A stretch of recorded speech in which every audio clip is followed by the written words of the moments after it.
Hello guys അപ്പോൾ നമ്മളിന്ന് ഇലയിൽ ഫുഡ് കഴിക്കാൻ വേണ്ടി പോവാണ് കേട്ടോ. അപ്പം അമ്മേൻ്റെ ഭാഗ ഇന്ന് 2 തരം പായസമൊക്കെ ഉണ്ട്. അപ്പോൾ ചക്കരേൻ്റെ ആടെ ആഭരണങ്ങളെല്ലാം അഴിച്ചു വെച്ച് ചക്കര ഇനി ഫുഡ് കഴിക്കാൻ വേണ്ടി പോവാണ് കേട്ടോ.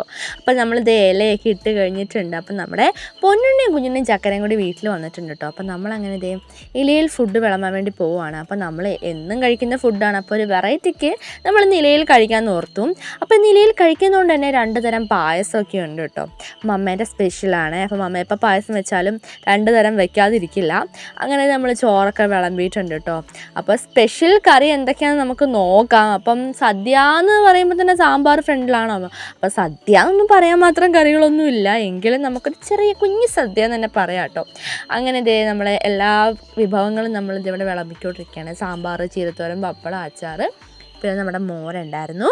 ഞാനപ്പോൾ എല്ലാവർക്കും ഇത് ഗൈസ് വിളമ്പി കൊടുത്തുകൊണ്ടിരിക്കുകയാണ് കേട്ടോ ഗൈസ്. അപ്പോൾ വിളമ്പി കൊടുക്കുന്നത് എനിക്കൊരു ഇഷ്ടമാണ്, അതൊരു ഹരമാണ്. അപ്പോൾ ചക്കര ഇത് ഇവിടെ ഒരു ഹോളൊക്കെ ഉണ്ടാക്കിയിട്ടുണ്ട് ചോറിൻ്റെ അകത്ത്, അതിൻ്റെ ഉള്ളിൽ ഒഴിച്ചാൽ മതി എന്ന് പറഞ്ഞ് അങ്ങനെ ഞാനത് ചോറിൻ്റെ ഉള്ളിലാണ് നമ്മുടെ സാമ്പാർ ഒഴിച്ച് കൊടുത്തിട്ടുള്ളത്. പിന്നെ കഷ്ണം ഇഷ്ടമല്ല, സത്യം പറഞ്ഞാൽ എനിക്ക് സാമ്പാറിലെ കഷ്ണം ഇഷ്ടമല്ല കേട്ടോ കഴിക്കാൻ, അതെന്താണെന്ന് എനിക്കും അറിയത്തില്ല.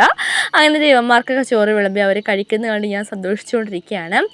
ഇലയിൽ ഫുഡ് കഴിക്കുന്നതിൻ്റെ രുചി വേറെ ഒന്ന് തന്നെയല്ലേ. അതിപ്പം എന്തായിക്കോട്ടെ, ഇലയിൽ എന്ത് കഴിച്ചാലും അതിൻ്റെ രുചി വേറെ ഒന്ന് തന്നെയായിരിക്കും കേട്ടോ. അങ്ങനെ നമ്മളിതേ ഫുഡ് കഴിക്കാൻ വേണ്ടി പോവുകയാണ്. അപ്പോൾ അറ്റ് ലാസ്റ്റ് നമ്മുടെ വേറൊരു വിഭവം കൂടി വന്നിട്ടുണ്ട്, നമ്മുടെ ചിക്കനാണ്. അപ്പോൾ ചിക്കൻ ഫ്രൈയും കൂടി കൂട്ടി എല്ലാവരും കൂടി ഫുഡ് കഴിക്കാൻ വേണ്ടിയിട്ട് പോവുകയാണ് കേട്ടോ. അപ്പോൾ നമ്മൾ സാധാരണ കഴിക്കുന്ന ഫുഡ് നമ്മൾ ജസ്റ്റ് ഒരു വെറൈറ്റിക്ക് വേണ്ടിയിട്ട് നമ്മൾ ഇലയിലേക്ക് മാറ്റി പിടിച്ചു. അത്രയേ ഉള്ളൂ ഗൈസ്, നമുക്ക് കഴിക്കാം എന്നാൽ.